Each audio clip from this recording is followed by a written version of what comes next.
yalukelo ngiyabona ukuthi hayi senikhona mfoka mzizi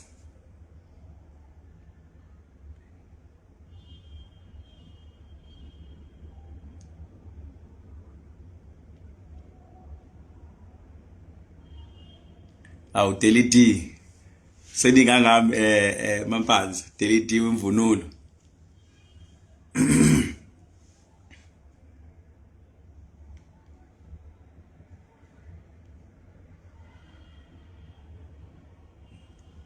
yebo sithokozile lithuli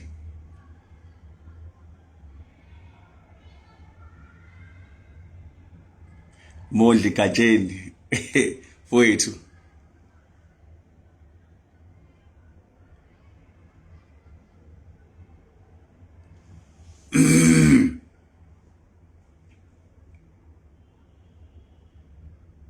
ayada yayamluleki Komo yebo kwazela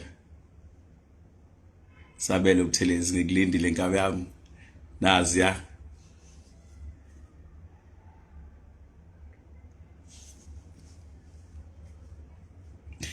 uthi nomfundo kwazela wodumo lani eyaneyisi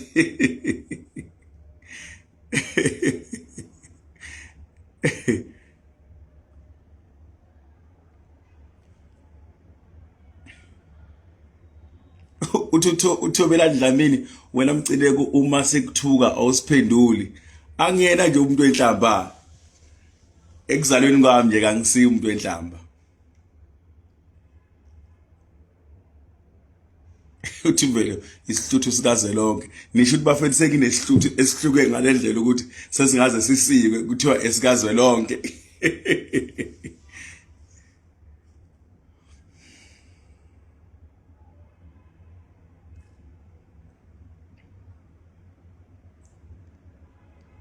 hayi niyakhuphuka impela ngiyanibona hayi niyakhuphuka sengizoqala nje ngikhulume fuze lihle emvoti yebo mkhaya sesikhona Gazela kubongani Buthelezi sondiye bathi abanye kade sikulindile emganwini hayi siyeza emgani besebhizi phela manje ngalento besebhizi ngazi umsebenzi beniyibuka emganwini umgani ukhona uphakela isizwe ngokusezingeni sibuya mawala ke phela kufanele sihambe siyofuna nolwazi kwezinye izinto sicwaninge sibe sizokhuluma ngezinto esesicwaningile kule nyanga nje siyabuya emganini na kanjani nesilindele bafowethu uthi umzizi bakulinde ngabovu ingabe yini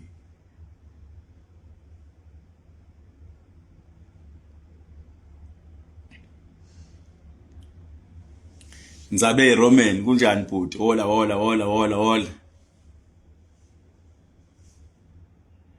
selikhona ithikithi masiya Mdluli ku right ke khona uthi kunamadoda akudingayo lapha ku TikTok angikho good lezi zinto ze technology mina ngisemumva kakhulu nginaye account kuyokona ku TikTok kodwa uyazi ngistruggle ukungena nje ukuthi ngingena kanjani fanele ngenze njani mangahlala nomuntu ozongenza orientation nje ngikwazi ukuthi ke ngicine ngingeneke nami sengiyingedwa mangithuka ngingenile angazi kusokwenze njani kodwa ngiyayingene nje ngibuka ama video angazi nokuthi makufanele ukhulume fanele wenze kanjani ngisemumva kakhulu mina ngezinto ezikanjalo ngiyafisa nami kodwa ukuthi ngibe semgqini ngendaba ka TikTok ngoba ngiyabona ukuthi hey futhi namabhinqa niyawuthanda kancane manje ke mhlawumbe kofanele ngitshela abantu engibazi ukuthi bathi kungicathucathulisa kuona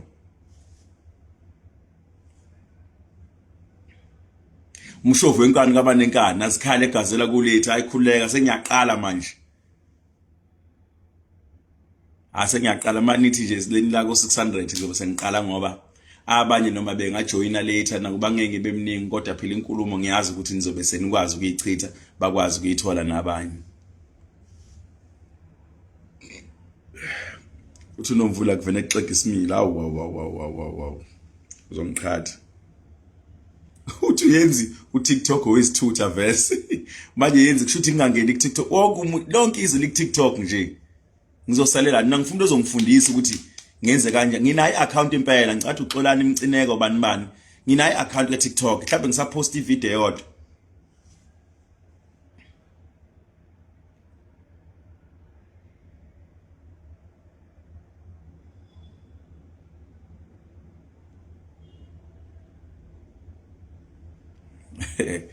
Abantu abayithenga khona bakhala ngedatha bayithenga phela.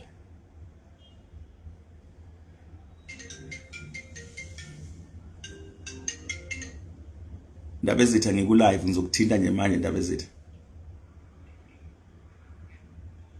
Ngoba sure, no problem. Ngiku live manje ngilive angikwazi ukukhuluma lonto.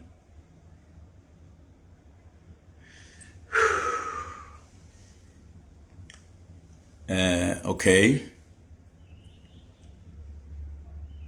Tumpilo Kumeta will help you. Thank you.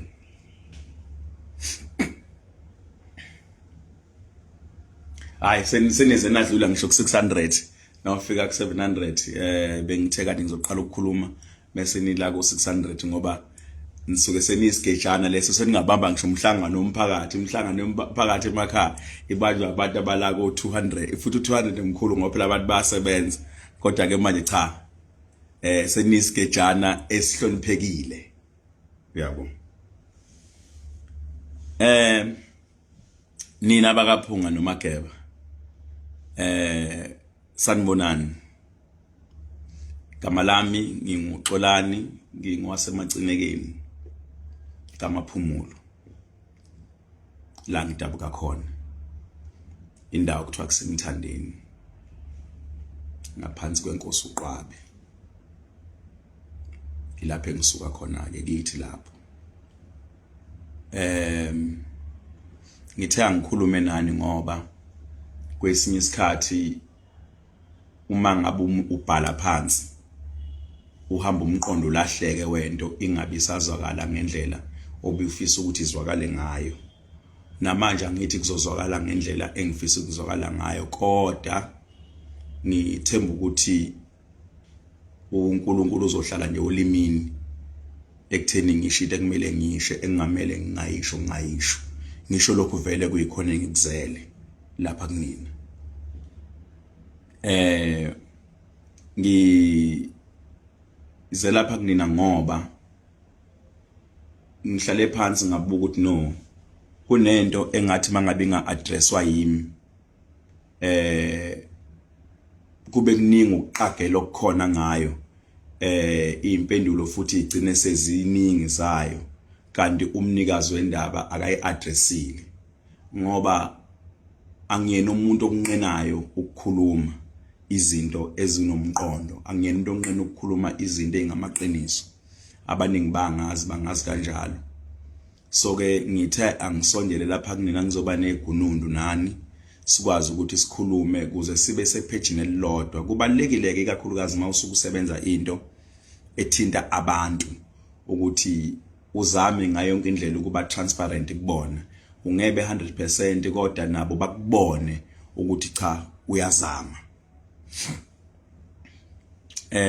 La kube nenkinga ukuthi ngifonelwe abalandeli nje abaningi bomculo kaMaskandi especially ngibe specific abalandeli baka Mthandeni Manqele neinduna zakhe futhi ezinye zingithintile abalandeli bakhe niyabona noma ikuphi la ngisuke ngibhale khona bayavela befisa ukwazi ukuthi uMthandeni bayibambone kwimpucuzeko kodwa kungani bengamboni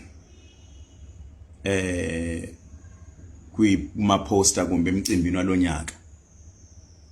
Ngase ngithi ngi-address ngoba akusiyena uMthandeni yedwa ongekho, baningi abaculi abangekho abanohlonze esifisayo futhi ukuthi sibe nabo kodwa abangekho kodwa mhlasipa ngibe specific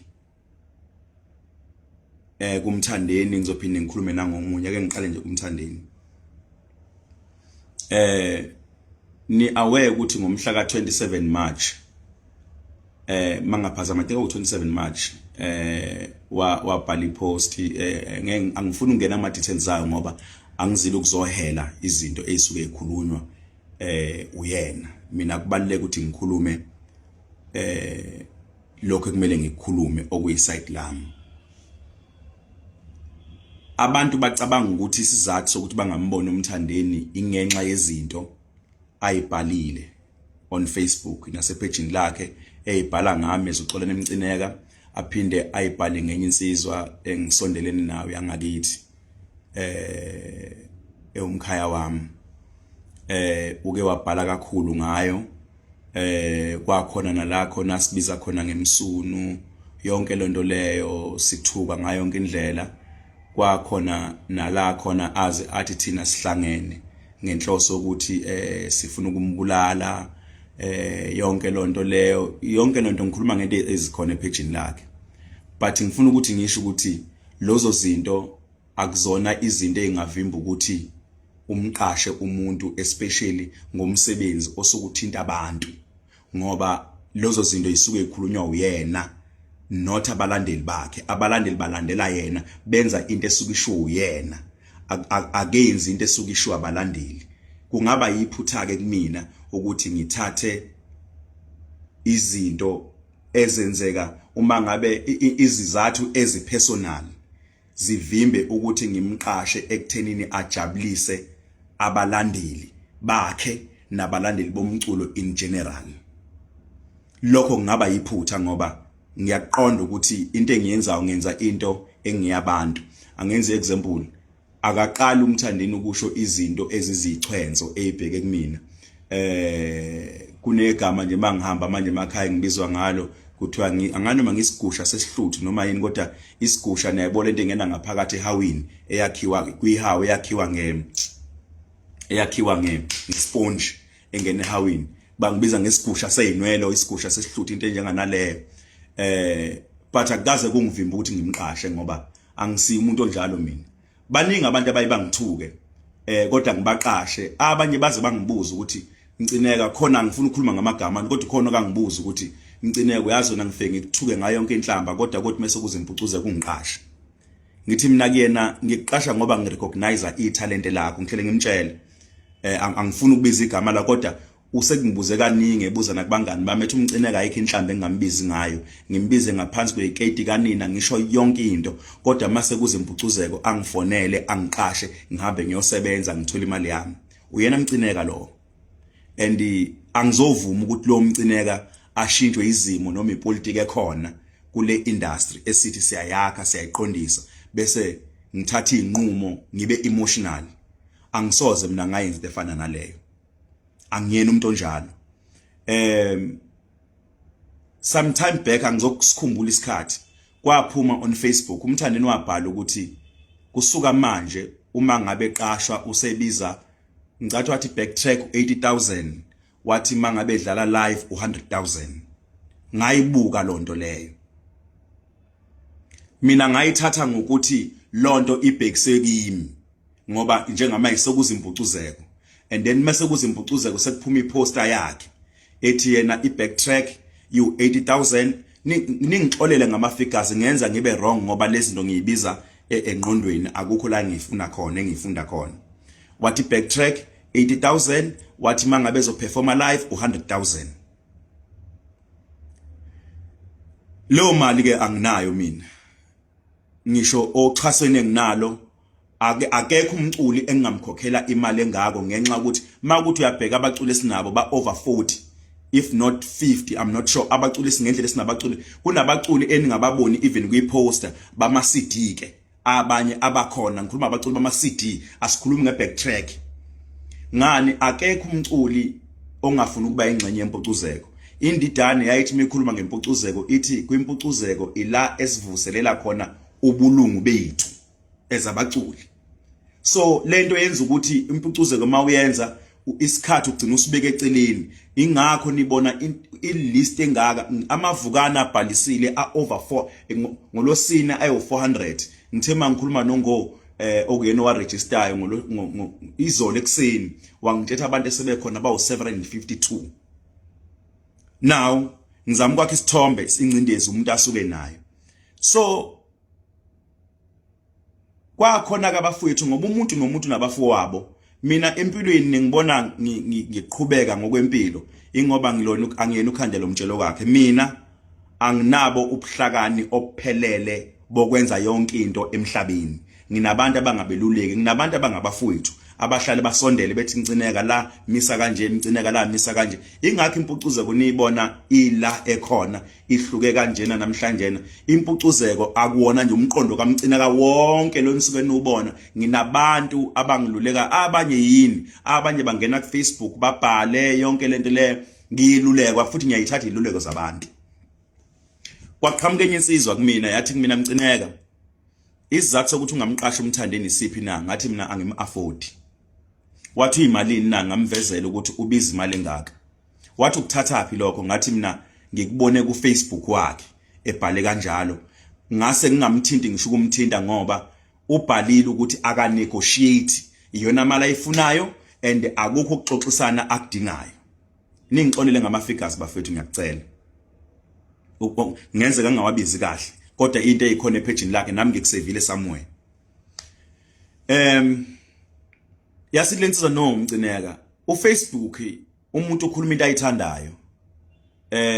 Ngicela ukuthi office leMpucuzeko lim-engage kube official sibe nento ephathekayo ukuthi uMthandeni ubiza imali ukuthi ungathathi into ethathwa ekhulunywa ku Facebook ngoba ku Facebook usho umuntu into ayithandayo njengoba naye esuke esho ukuthi sifuna ukumbulala kwasha kwacima kanjani usuke esho into ayithandayo ngoba uFacebook vela abantu basho into abayithanda khona abantu uFacebook abawusebenzisa serious kunabantu abawusebenzisa ngeenhloso ezithize yabo.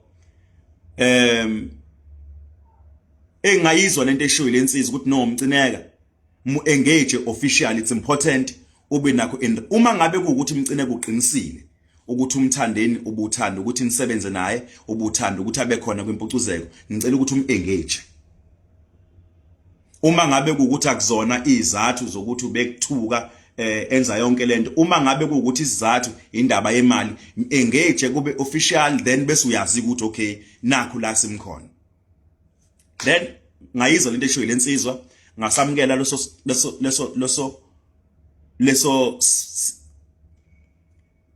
sincomo, ngasamukela leso sincomo leso ngasithatha njengoba sinjalo nga engage office. Ngacela khona abantu ubongeka Mpongwana esisebenza nayo ngathi bongeka nansi email kaMthandeni ngicela umbhalele. Unfortunately i-email ikule phone yona esikhuluma ngayo angenzanga indlela ukuthi ngibe nawo la. Kodwa ke angichaze wabhalelwa i-email. I-email ubhalelwe yona ngomsombuluko ekseni. Umsombuluko last week. I-email kafuphi ithi Mthandeni ibhalwe ngesingisi kodwa ngizoyihumusha ngesizulu. Iyambingelela bese iyachaza ukuthi siyathanda ukuba naye kwimpucuzeko Maskandi Festival njengoba besinaye eminyakeni edlule nakulokhu siyathanda ukuba naye. Sicela usendele i-quotation ye backtrack, i-quotation ka live. Siyabonga. Yasiyabhala intombazane ukuthi ubani yenza umuphi umsebenzi kwimpucuzeko. Ntambama isiphuma emsebenzini intombazane yangitshela impendulo ayitholi. Ngathi awuyitholi impendulo, athi akayitholi impendulo. Ngathi okay. And then ngolosibili ngathi ngicela usend i-reminder. Yayisend i-reminder. Yathi impendulo ayitholi. Ngathi okay. Ngoba lento angithi njoba ngisho ukuthi lento ngiyenza mina angiyena umuntu wamagqubu. Abantu abangangifuni bakwazi lokho nabangithanda bakwazi lokho. Mina ngiyena umuntu wamagqubu. Ngathi okay uma ngabe kanjena ngicela ukuthi ufone. Yathi ingane ngiyafona inkinga ucinga ngiphendulo. Ngiya understand ke vele uMthandeni ucingo lakhe lu busy fonela abantu abaningi akulula vele ukumthola. Ngathi bhala i-message. yayibhala imessage ngathi enganeni ngicela ukukunikeza inamba kaMasondo bamaza uSimphiwe Masondo okuyindoda anganoma uyimanager kaMthandeni noma uyini kodwa uyivest lika Mthandeni uma izogqoka yena kuqala bese yaqoka ke abazi ukukhuluma kwasemakhaya bangiqonda ukuthi ngithini ngathi nansi inamba kaMasondo engage engage ingane yafona ngathi ngisendele imessage yamsendela imessage ithi ingane ke ngamthola ithi ngithema ngimthola ngasho ukuthi ngubani wathi uzobuyela kimi yabuyela kimi ukuthi akabuyeli kimi ngathi mfonele yamfonela bagcina betholeneke yamchazela ke ingane konke ukukhuluma eze ngakho impendulo kaMasondo yathi Nkosazana lolu daba okhuluma ngalo lungaphezulu kwakho lungaphezulu futhi kwami cela Mcineka ukuthi kube uye ozofonela uMthandeni akhulume noMthandeni ngoba selungaphezulu kwethu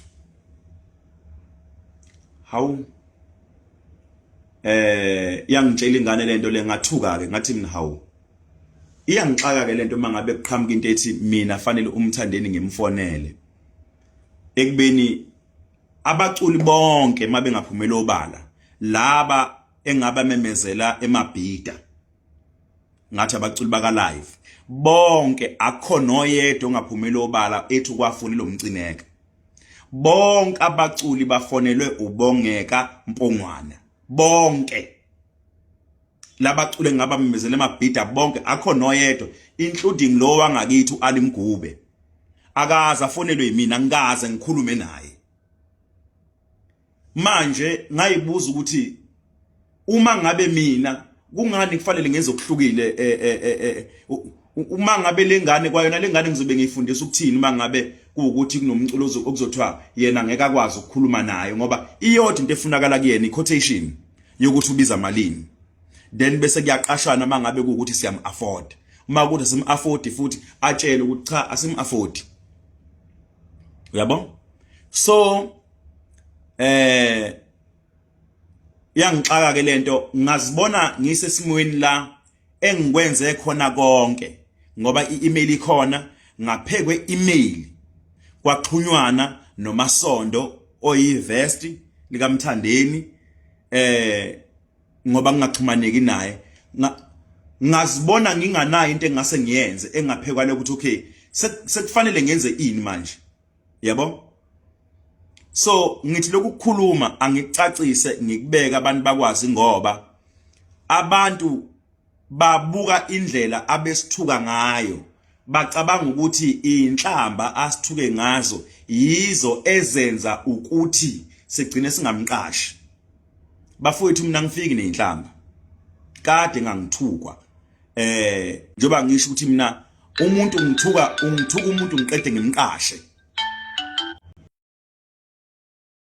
khona bafonayo ngamabomu kodwa awuthi ababonti ngi-live so akusona inhlamba eyidale lokho inhlamba zikhona isepagini lakhe izinto ezibhlungu ezikhulunywa ngathi mina nalensizo bengikhuluma ngayo yangakithi omkhaya wami into ezibhlungu kakhulu eingathi mangabe ikhulunywa ngomuntu wakwenu ukhala inyembezi ekuthiwa sifuna ukuzenza siyazenza siyini nani but zonke lezo zinto akuzona into engama endleleni ukuthi umuntu umqashe abalandeli bakhe bahambombona ngoba lezo zinto usuke attacker thina ezabantu ireality ithi egcineni abalandeli bakhe bayadinga umbona uma besuke bedinga umbona akubona abalandeli bakhe abasuke bemthumile ukuthi akenze kanje uyazi yena ukuthi lento ayenzayo uyifunda kubani mina kangazi wena owaziyo uma engaxoxe ngoba abantu abamaziyo uMthandeni even before bama uMthandeni ubengenjeni indlela akhuluma ngayo nangendlela abhala ngayo kakusiyo uMthandeni lo so angimazi ukuthi ke nami le ndlela enza ngayo indlela ayifunde kuphi angikwazi kodwa bengithi angidlule kulokho khona obuzayo la ukuthi unto encane yena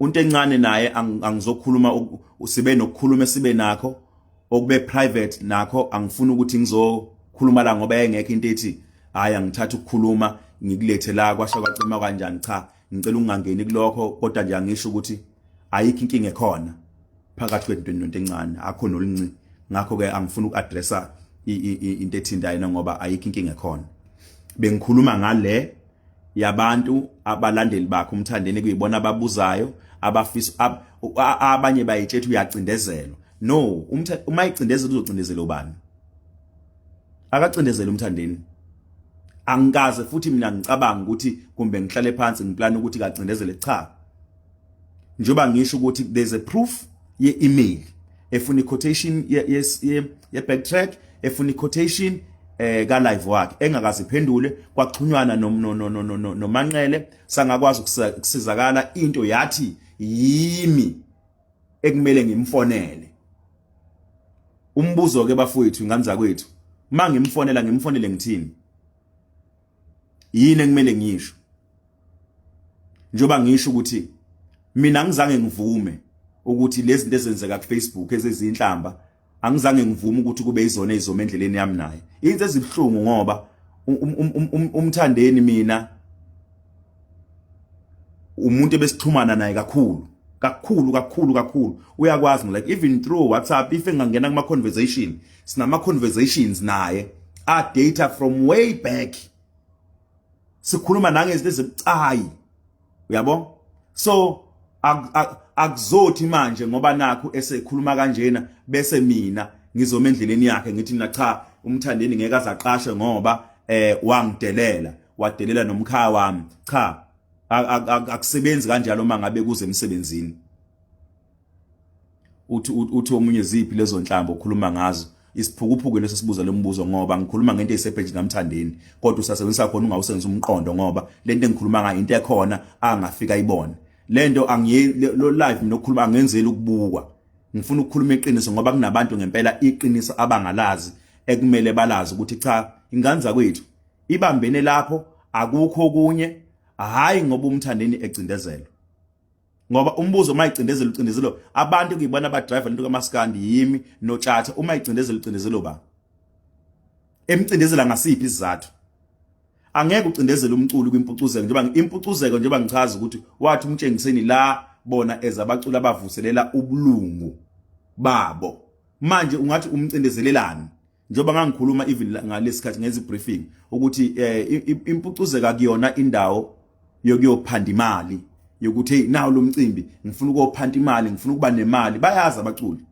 ngaze ngasho ngathi last week ngathi mina abaculi bangena endlekweni okudlula imali abasuke beyitholile mabezo kwimpucuzeko ngenze example ngokhuzani ngoba yena wangifonela wangitshela indleka ngene kuzona zingaphekwa 100,000 already sokuza kwimpucuzeko amagezo ovelo ngo20 ba angisazi noma 2017 or 2018 ngangikhuluma noNcwadi wathi Mcineka indleko esasingene kuzona ngokuza kwimpucuzeko ezeqembu lamageza over 200,000 ngangikhuluma noNcwadi ngizama ukuchaza ngaze ngenze example ngathi uSigwebo njengoba nisuke nimbone uSigwebo sake samqasha eCarlsfontein ngo18,000 but mayifika uSigwebo wayiqasha ibhasi lalisuka eGoli kukhona nezimoto ezincane wangitshela ukuthi imali ayispende ukuza ngempucuzeko incane kabi unemali azoyithola kodwa isizathu salokho ingoba kwimpucuzeko kusuke kunento esukiyo kwenziwa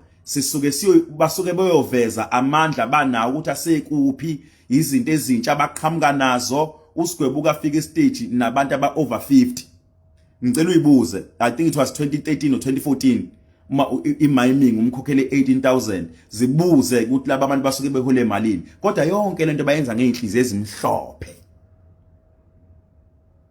bayenza ngeenhliziyo ezivulelekile uyabo so ngizama ukuchaza lokho enganza kwethu ukuthi nabanye abantu bayibabuza ukuthi kube lula nje umuntu ukubuza ukuthi usibani usale kanjani understandani phela enganza kwethu ukuthi lento ithinta imali ithinte nesikhathi niyanihlale phansi nibale nibuke ukuthi okay la kuzokwenzeka la ngeke kwenzeke kuhlala phansi kuxoxiswane kuze kufike la enihlulana khona. Angikusho sengizovalelisa, akekho umculi ocindezeliwe, because mayicindezela ucindezelwa ngaliphi. Sicelile quotation, there's proof yalokho asaze sayithola. Ikupho ngalokho bekufanele sikwenze. Fanele senze into ehlukile. Ngithatha ucingo ngifone. Akekho umculi engimfonelile.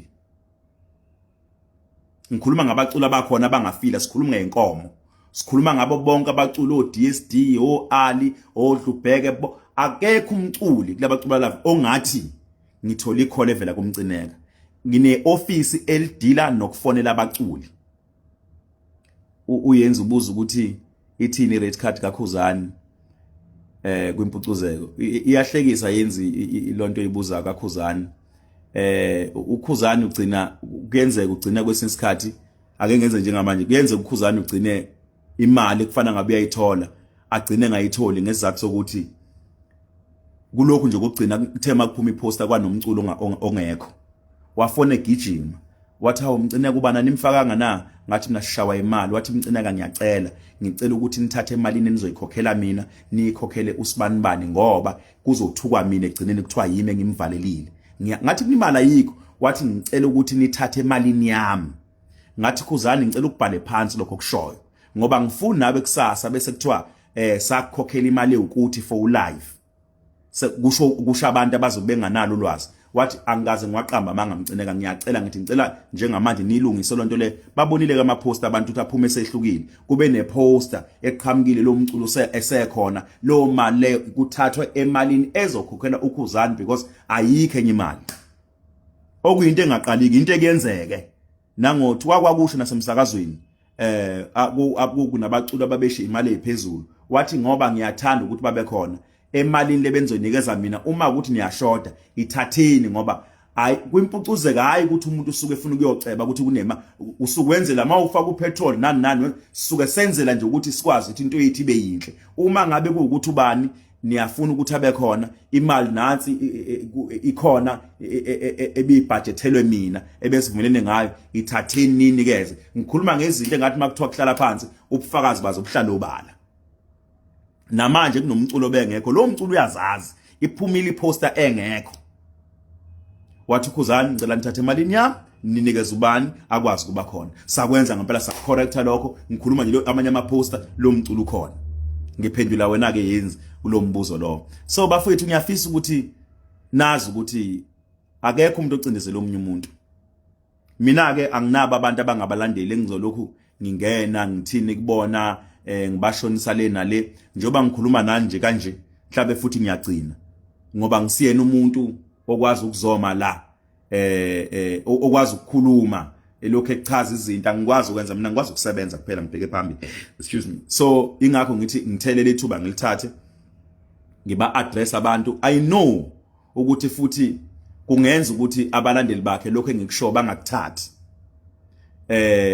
bathathe okushuwo umunye umuntu abazwelana naye akunankinga nakho lokho kodwa unembeza uzobwazi ukuthi iqiniso nalo umcineka walisho emveni kwalokho ke sengaqhamuka komunye umuntu asho noma yini afuna ukisho angizophendula lonto le kodwa nina abafowethu seniyalazi iqiniso ngiyalisho akekho umculi ocindezeliwe abaculi besicabanga ukuthi siyabadinga sikwazile ukuba engage ebesicabanga ukuthi siyaba afford baningi abaculi esibathanda singafinyelelanga kubona baningi kakhulu ngoba impucuzeko phela yenzeka ngesikhathi esifishanyana akuyona festival ka 2 days so ke bekuyilokho nganza kwethu ngithi angizonicacisela ngoba mhlabe mangabe ngibhala phansi ayizokwazi ukufika ngalendlela engifuna ifike ngayo kunina kungcono ngivele ngikusho kunina nikuzwe ukuthi cha bafowethu la ebambene khona ibambene kwindaba ye quotation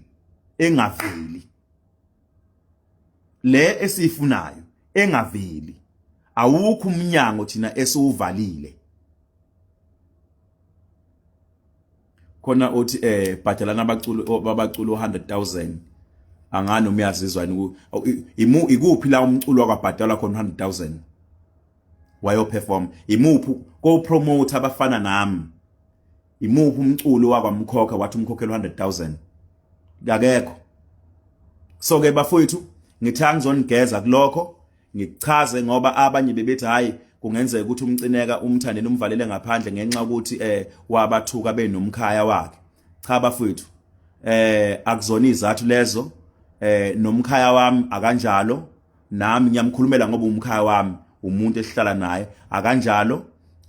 Akuzona izathu ezanele ukuthi umuntu lezo ungamqashi. Sihlale phansi ngayilulekwa ukuthi cha angihambe ngiyocela quotation angaze ngayithola. Akukho okunye. Mhlawumbe mayikhona indlela futhi abangaxhumana naye abanye abantu ngendaba ye quotation nani ayikho inkinga. Mina balandi bakaMthandeni kwazi ukufakena emakhanda lokho. Angisoze ngama mina endleleni kaMthandeni. Ngisho lokho kunina nizo angisoze angisebenzi ngokucindezela abaculi. Ngiyazi ukuthi inhlambe nisuke ningithuka ngayo le ngoba nisuke nichitha isikhathi nani. Kodwa ireality ithi ayilona iqiniso. Akho umculo mina engimcindezelile futhi akho umuntu engizomcindezela. Ukuba kuthiwa ngicindezela abaculi ngaba ngifika ngala ngikhona. Ngiyabonga ke ngani zakwethu. Bengithi angilethi lokho ukukhuluma kunina nikwazi njengoba kunjalo okungakhuluma okuhlukile kunalokhu uyobe enikhohlisa. Aniphoqelekile ukulamukela iqiniso engintshela lona ngoba phela njengoba ngisho ukuthi mina ngingumcineka nje ongenabalandeli ngixoxela nje nina njengabantu abakhona kwi-community ka Facebook ngoba mhlawumbe nani bazonibuza abantu nikwazi ukubatshela iqiniso leli engilishoyo alikho elingaphekwa le akho inhliziyo egobile. Ngiyakusho lokho inhlamba angithuke ngazo nani mina abangazi bangazi ngimhlophe la lento enhlizini ngibona ngiyona nje ngeke ngize ngijikwe izinhlamba akuzona inhlamba ayishilo. Abanye bazi bathi hayi ngenxa ukuthi wadelela ingoma kaze lonke kanje kwasho wacima kanjani siyazi ngeke uzomqashe. No akusikhona lokho. No. Yes kwababhlungu into azenzila ngisho akusho ukuthi zimnandi zibhlungu kakhulu but ngimlike thenini azenziwanga abathandi bomculo azenziwanga abalandeli zenziwe umholi wabo. Akuzonto zenziwe umholi wabo ezenza kuthina. Angithi ke thina sinaba abalandeli, thina sinaba abantu, sinomkhathi thina sinaba abalandeli bethu azizothi mangabe sedelelwa noma sithukwa bahambe baveze ukuphatheka kabi kwabo basikhuzele ukuthi musani kubade. Asinabo abantu asinabo labo bantu. Yikho ukuthi sikhulumele kanje njengoba ngizokhuluma nani. Ngiyabonga kakhulu bafowethu. Ngiyacela ukuthi Mpucuzeko ni support ngayo yonke indlela. Hambani yothenga amathikithi atholakala kuzoba mnandi njengoba kuhlezi kumnandi masendawonye kuba mnandi bafowethu. Namanje ngiyanithembisa kuzoba mnandi. Ngiyabonga kakhulu. Angingakhulumi ngaze ngicine sengibhedile. Ngifunda ama comments enu ngaze ngicine senginaka sengisho yonke into la ebengingazile ngayo. Ngibona nentombi ezinhle kabi la engiyibukayo eyifaka nezinhliziyo ezibomvu. Manje ngicela sengiyibuthakathaka nina bakaZulu nina bafowethu. Manje ke ngithi cha angisheshe ngibaleke ngaze ngiveze ubuwiki bami. Ngiyabonga kakhulu. Ngiyabonga ithuba eninginikeze lona. Ngicabanga ukuthi sisazi lokho singejana ningilandele ku Facebook nazisa izinto engimele ngizenze. Ngiyabonga kakhulu. Ngibonga ngesikhathi senu.